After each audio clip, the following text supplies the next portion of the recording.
যে ছবি আমার মনেতে আঁকা আছে, সেই মনে কবে কাছে আসবে ভালোবেসে।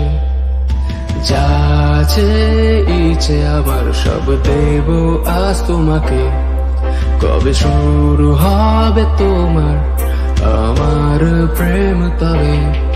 তোমারই শহরে রয়েছি নীরবে, লেখা চিঠির অজুহাত জমে আছে হৃদয়ে। চোখেরই ভাষাতে বেরঙিন জীবনে বেঁচে থাকে স্মৃতি তোর আবছা আলোতে। তোমারই চুলের মিষ্টি হাওয়ার গন্ধে ডুবেছি আমি, সবকিছুই যেন আজকে আমারই কাছে।